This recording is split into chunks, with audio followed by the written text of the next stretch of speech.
Coming live from Orpington, England, is our guest this evening. Welcome to this very special edition of the KJ Masterclass Live, the show which ensures that you profit from your time spent here with experts, either through their industry insights, information, or simply learning from them. And today we have Alice McVeigh, prize-winning London novelist. She has been a ghostwriter. She has had two contemporary novels, and more will ask her from her straightway. So welcome to the show, Alice. It's a great pleasure to be here. Same here, Alice. It's a pleasure to have you on the show and to talk about, writing, reading, and all about publishing. So, Alice, if you can tell, you have been a London novelist, two contemporary novels published by Orion Hatchett, award-winning dystopian thriller published by UK's Unbound, and two Amazon category bestsellers with Warley House Press. So what are you working on nowadays? Well, I have had a rather odd writing career, but I like to think that one of these days I shall write a book about publishing because I've kind of done it all. I've gone from a big five publisher, Orion Hatchett, to a medium-sized publisher, also very supportive. And then I turned down 4 publishers for my current series, which is historical fiction. So I've gone from contemporary to a thriller to historical fiction. And what I'm here to tell your friends is do as I say, not as I do, because it's much better if you just choose a genre and stick to it, and then it's much easier to market. But that's not the way I work because I'm kind of easily bored. So I have done 3 different genres, and it is hard to market, but that's made me know quite a lot about marketing. So if anyone wants to contact me on Facebook or elsewhere, I'm always happy to help with questions. So I've written 3 different kind of genres, and I've done them in 3 different time zones, and even my life has been quite weird because I've lived in 3 different continents. I was born in Seoul, South Korea, and then I lived in Singapore, Burma, and Thailand until I was a teenager. Then my family, who were American, moved back to Washington. I lived in Washington until I was 18. Then I went to university. And then at 21, I moved to Britain, supposedly for 1 year to study the cello. And then I got married and I'm still married and I'm still in London and I'm still playing the cello. In fact, quite a lot at the moment, but I'm mostly a writer these days. So basically, I've got 3 different continents, 3 different genres, and I've always been a bit confused. And from a cello artist, a cello teacher, to an author, how did that happen? To be honest, I think I was a writer before I was a cellist. I've always written, even when I was a child. And when we lived in Asia, I never lived in India, unfortunately. I've been to India and I adored it, but only as a visitor. But when we lived in Singapore and Burma, this was this late 60s, 70s. There was no TV. There was no nothing. There was nothing really except to read books. And my parents are both authors. So we did nothing but read books. And I did nothing but make up stories. But then I heard Jacqueline du Pré play the cello. And I said, that's what I'm going to do. And so when I finally came back to America and there were cellos, because there weren't any in Myanmar or Singapore, then I started playing the cello. And so I've always been a bit divided between my music, my love of music, and my love of writing. So what happened was I started playing with London orchestras, and you think that sounds wonderful. Wow, this kid plays with London orchestras.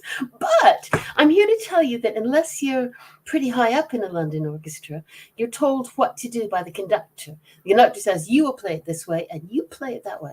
You just have to play it that way. There's no escape. And I'm not very good at being told what to do. That kind of annoys me.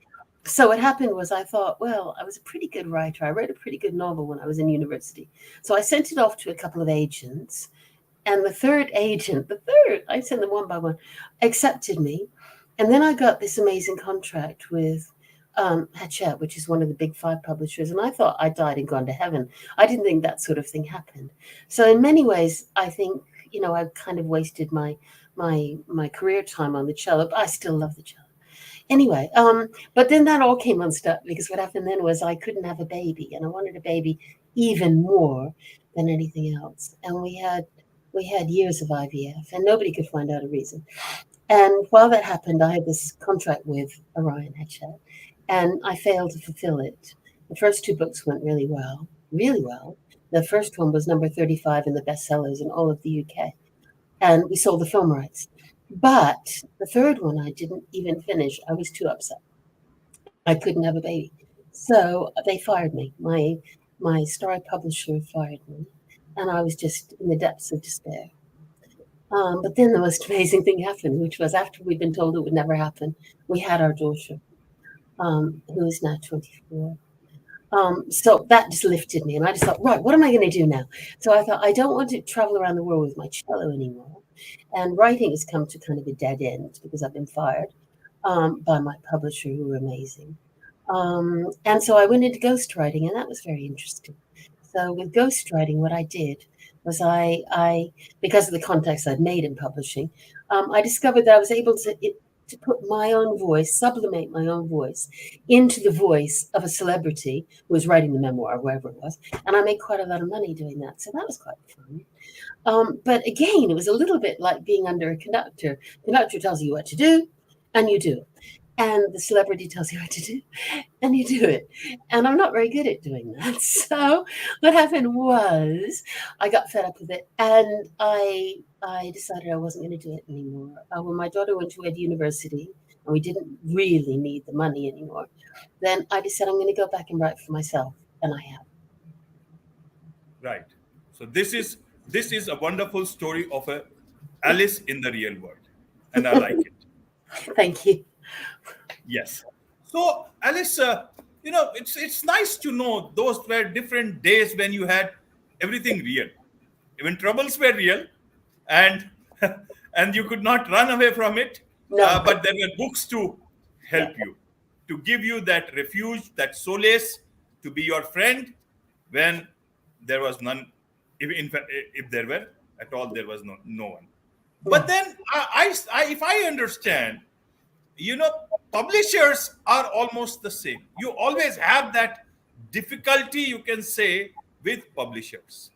Earlier, everybody had a lot of stories are there, how so many people, publishers declined to even see the manuscript. Several just returned it, and finally then the writer made it big, the author made it big. Even now, it is still in sort of an enigma. Nobody knows how to deal with them. You don't know. You think you have written the next big thing of this world, but then suddenly you just don't know. So how does one do? Because that's the topic: how to write and market your books, action, adventures, thrillers, whatever it is, and especially in these times when it's all of indie world, indie music, indie artists, indie authors, self-publishing. But here, getting acknowledged by publishing houses and getting things done, that's a different thing altogether. So how does one do that? How does one break that, you can say, barrier, if I may use the right word? How do you get accepted into that thing where they actually know that it's a book that they must publish? Several questions at the same time, but it's better you leave a raw author to speak at her own pace. I think you like that.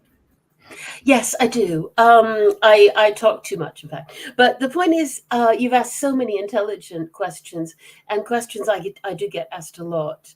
How do you get the attention of agents? For a start, it's not enough to have written a really, really good book.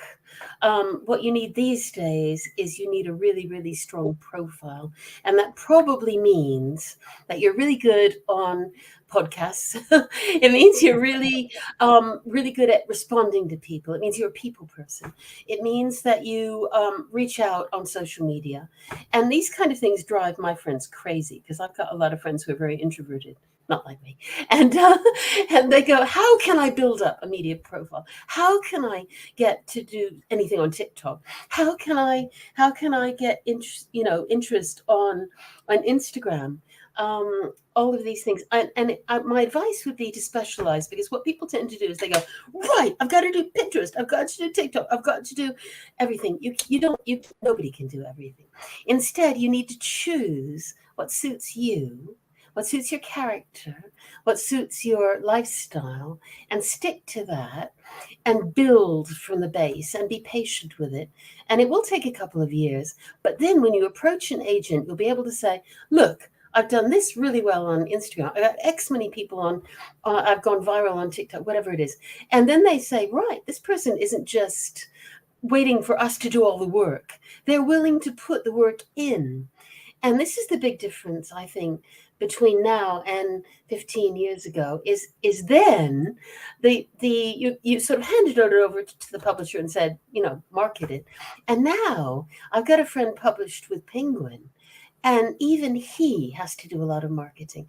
So if you're not good at marketing, it's a really, really hard profession. But you can learn it, is the good news. And you can do it in stages, is the good news. You don't have to do everything all at once. So make yourself comfortable with it, and then you'll be comfortable with it, and people will like what you do. And then hopefully the agents will give you a chance. But it is hard. It is hard. I had a friend who worked in an agency. I won't give you her name. But she said to me, her job was basically to say no to almost everything. And it really... That's scary. That's scary. She wound up giving up the job because she hated the negativity that this put her into. She's a very positive person. She's a wonderful person. And she said, I didn't want to spend my life saying no. Sorry, Alice, to interrupt you, but if there was one person with a job to say no, was there another person for another set of writers to say yes? How did they work that out? Means it's very intriguing.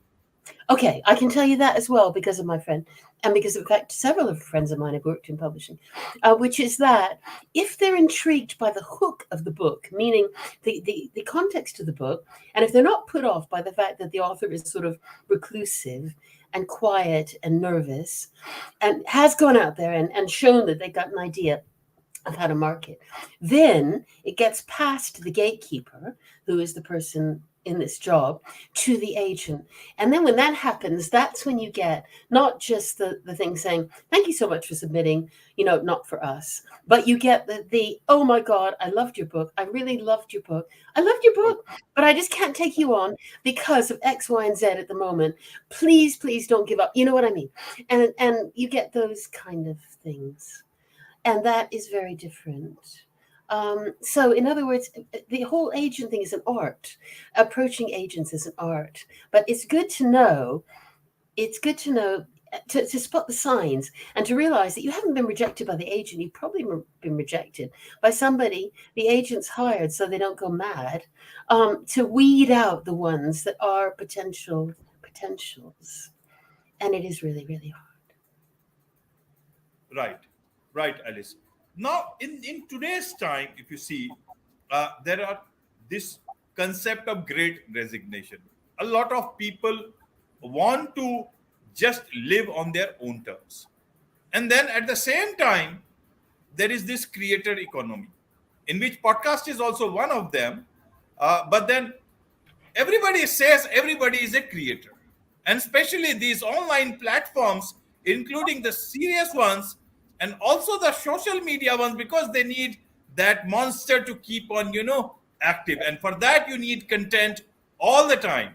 So there is no harm in telling you are a creator. Whether what you create, that will all depend on what. As long as they get the numbers, whether artificial or original, that's a separate matter. Yes, in these times, somebody who wants to make a career, you can say an indie author, how does he or she work their way around? Should they start with, are there platforms? There are platforms like Wattpads. Now, Wattpad, they can start somewhere like that. There are other platforms, but how does it work? Because see, a lot of these guys would also need some sort of a revenue to keep their bread and butter going. How does it work? That What's is the that best is so true. way to do? That is so true. And when my daughter was young, and I had lost confidence in my own writing, what I did, as I said, was I became a ghostwriter. That is a specialized skill, but a surprising number of people can do it if you're really creative. Because what you do is you enter into the mind world of your client. It's mostly memoir, and it's mostly famous celebrities, but not always. You enter into the mind world of the client, and you enter into the pattern of speech and writing of the client, and then you try to make it excel a bit more than the client probably is able to, though some of them are very gifted. I mean, some actors are incredibly gifted, but at the same time they're incredibly arrogant. So it's like, you change this, you change that, it can be quite hard. But that is one way. Another way is to take my friend Sabrina's route, and before her novels started moving, she worked on Editorial Freelance Association as a freelance editor. Not every creator can edit, but a surprising number can. And I've also worked as a freelance editor, though I can't bear to proofread because it drives me insane. But basically, but that's another route. Another route is completely the opposite, which is to say, right, I've got two compartments in my life. I've got the creator, author part of me, and I've got the money making part of me. And that can also work. One of the most successful authors I know actually earns a fortune in the city of London as a financial advisor. And that is completely separate. She just wakes up at 5 and does her writing before she does. She's incredibly disciplined. So there are different ways of doing it. But I do agree with you that I think compartmentalizing, that making things work, especially when we're all people, we all have families, we all have relationships, we all have things that really matter to us aside from career, is very hard. And that's why I think, give yourself a break. If you just had a baby, don't think, I've got to finish this novel. You don't have to finish this novel. You just had a baby. Just give it a rest for a couple of years. You've got the time. And I think people sometimes get completely crazy. I had a friend approach me and say, my daughter's written a book. She's 13 and she's got a publisher, and alarm bells are ringing in my head. And I said, what kind of publisher? And of course, it was one of these publishers that prey on people, especially young people. And she didn't believe me until she took the contract to a lawyer, and the lawyer turned white and said, you must not let your daughter sign this contract because it's insane. So I think very often people sort of think, I'm running out of time. I'm 13. I'm running out. This is crazy. So I think, it's a combination of things, but it's keeping a level head and keeping your priorities straight, not just about writing, but about your life. Right.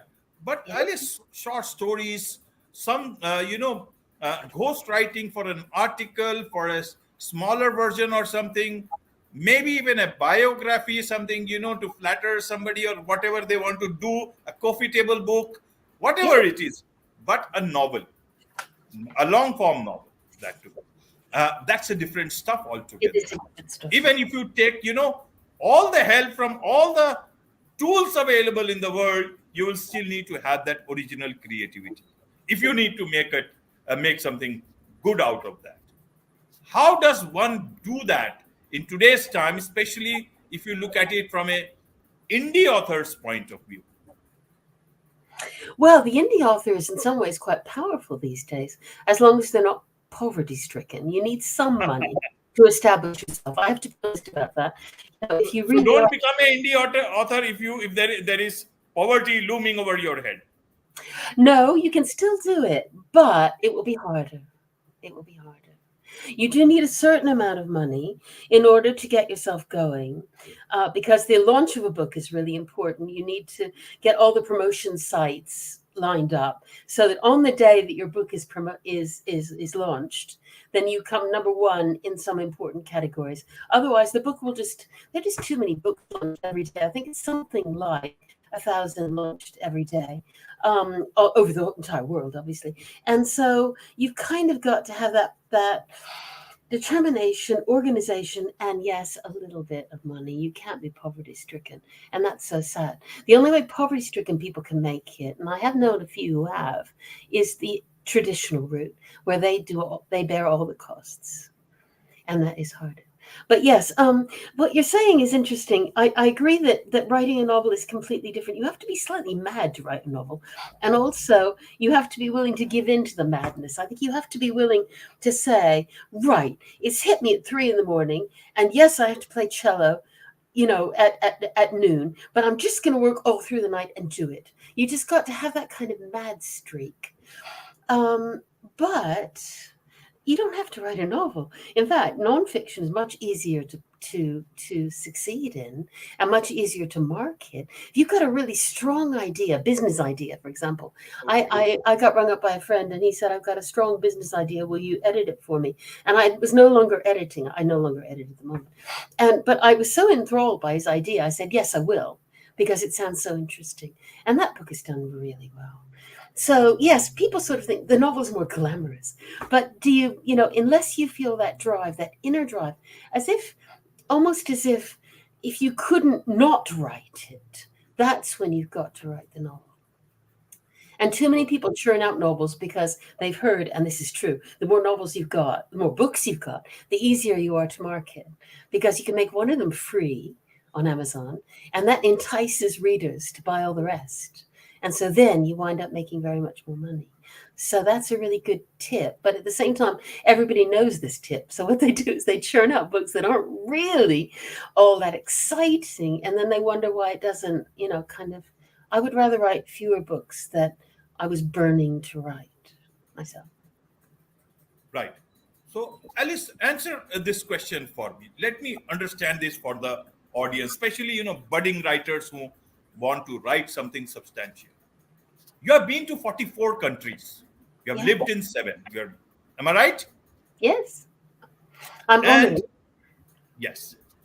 And as an author, when you start writing on anything, whether ghostwriting or fiction writing, non-fiction writing, thriller, whatever it is, when you sit down to start something or to write something, what do you think? You travel to those places, all the experience when you start something. It's very difficult to start something, even if you have the plot in mind. And or you look at the outside the window, you look at the market. How does it work for an author? The beginning is the more, when begun is half done. The beginning is impossible. Everybody knows that. Once you've got a running start, you're halfway there. A lot of my friends are doing November, a November writing month at the moment, where they're preparing for it. And this is kind of a really interesting thing because it gives you the springboard into writing. You oblige yourself to write a book in a month. Well, that's crazy. You're not going to write a good book in a month. But you could write the kernel of a good book in a month and polish it in December and January and February. And this will be much better. But anyway, no, I feel you're right. It's two things. One is really hard and one is really easy. The easy thing is having an idea, and I bet you have loads of ideas, AJ.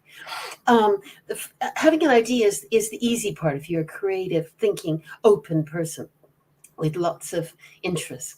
And the hard part, really, the hard part is having the self-belief. Because there's this little voice inside of everybody that just goes, I'm not good enough. I can't do this. It can't be me. And what I would just urge you and anybody else thinking, well, I don't know if you're thinking of writing a novel, maybe you are. I wouldn't be surprised. But anybody listening to this is find that kernel of self-belief that is there, that you have something to say that nobody else could say. Nobody else could say in the same ways you could say. And if you could access that kernel of self-belief, then everything else will fall into place. It won't fall into place instantly. It won't be like everything just slips, you write it in a month. No, you won't. The best you can hope for November novel writing month is you get a first draft at the end of the month. But long term, you will succeed. I do believe that. Right. And how do you focus? The mind wanders. And it will wander for you a lot, 44 countries. But an individual, there is the social media, all sort of media, distractions from anywhere it can be, your own mind. Many many people. So how does one bring to that focus to the idea with which you started a story? How does one do? How do you do? What can people learn from your way of writing? Some ghost writing, obviously, you get into the client's mind, then you start writing from their perspective. But if you want to write a Pride and Prejudice today, would you look at a society? Or you see in 1940s, people are thinking about 1984, Orwell, George Orwell. How do you create those sort of stuff? Something which generations to come will remember. Okay. Self-republic thing may just There, finish there, away. Like, first of all, I have to say there are two kinds of writers, and you probably know all this, but probably not everyone listening will know all these. One is a plotter, and one is a pantser. So it depends. You have to decide which you are, and there are two separate kinds. So if they're both equally good, by the way. Neither is superior. Okay, a plotter is somebody who goes, right, I'm going to have everything all organized, and I'm going to do this amount every day, and this amount, this number of words, and this is what's going to happen. And that's fantastic, and I take my hat off to them. But I'm quite the opposite. I'm a pantser. So what I do is if I get an idea for a story, even just a short story, there'll be something buzzing in the middle that really has turned me on to this idea, something that just fizzes and that won't let me go. And that's what I start with. I write that scene, I write that dialogue, I write that, and everything else comes out of that. So if you are a pantser, this is a tip. This does work. If you just go for the kernel of the thing, you go for the big moment, you go for the hook, you go for if you were stuck in an elevator with somebody from Hollywood, you would say, this will make my film. Then that works. But if you are organized, you really can't, you must give in, and I take my hat off, and be organized and say, no, this is my plot, this is the arc of my character's trajectory, and this is what I'm going to do. So it depends. It depends. right. What do you Right. like? What do you like, Right. AJ? Tell me, are you a plotter or a pantser? I mean, I'm just Yeah, I'm it such all a pantser. depends. It all depends. At the moment, I just talk. Right, right. Yeah, my last question to you, Alice, is this is such a wonderful conversation. And it could there are so many things to just talk and talk. You know, so many writers of the Yorhood write such splendid lines in the beginning itself, and it would explain the whole story without giving away anything. Charles Dickens in Oliver Twist, he writes those two lines initially that if the boy gave out a loud cry, and if it had known the amount of problems it will face in the coming days, it would have cried even louder, something like that. But you see, Oliver Twist is all about that, Yes, it is, and that is isn't pure it? genius. That is pure genius, and you know that you can't allow for that. But I think, in a way, that's a trap as well, AJ. Because what I feel is that especially somebody like me, I'm obsessed with Jane Austen, and I know all of her works by heart, except for the unpublished works. Um, and I think that's a trap as well because it can hold you back. You can feel like, how could I summarize my novel the way this was done? Don't go there. Allow yourself to admire it, but don't get hung up on it because otherwise you won't write anything. You've got to have this kind of swaggering spirit that you just go in there and you say, I'm going to do this. I'm going to do this. You know what I mean? You got to have that kind Maybe of Hemingway, then, you mean? yeah. I think you have to have that kind of bravado, and if you don't have that kind of bravado, then the reader will sense it, and no matter how beautifully you write, it won't quite connect. So I think you do have to get yourself into that frame of mind, and then you've got to let it go. Right, right. But you see, let's talk about today.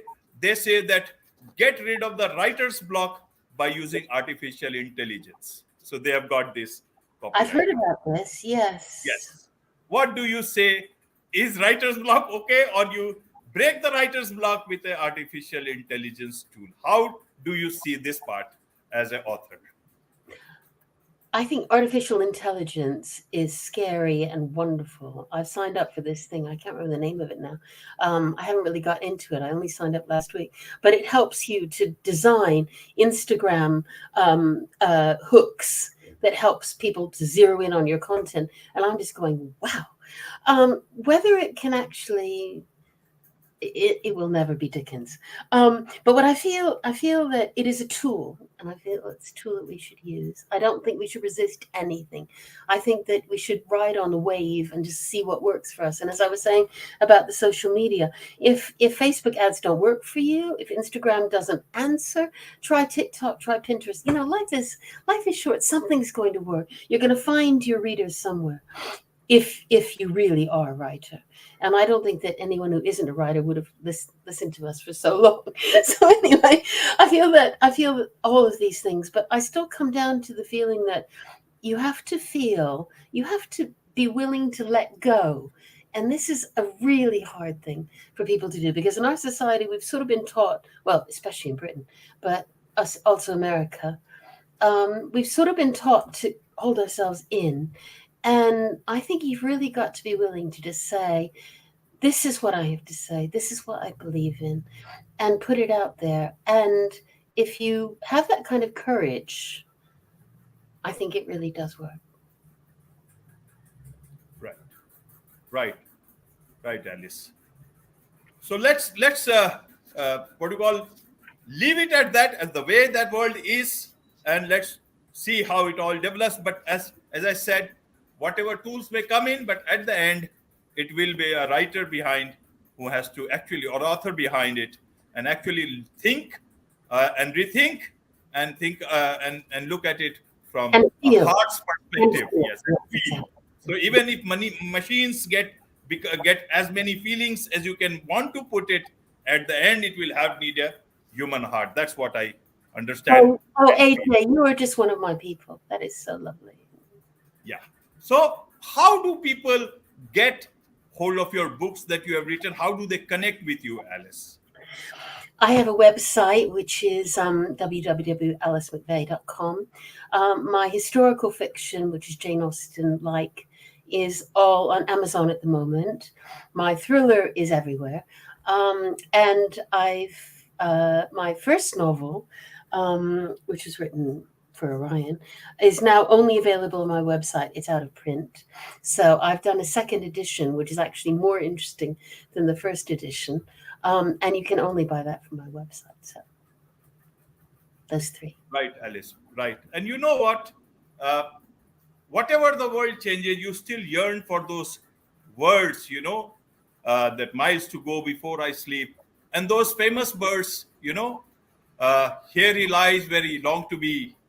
Home is the sailor home from the sea, yes, and the hunter home from the hill. I love those words. With this, it's a wrap on this very special edition with Alice McVeigh. Thank you so much, ma'am, on this show. Honored to be asked.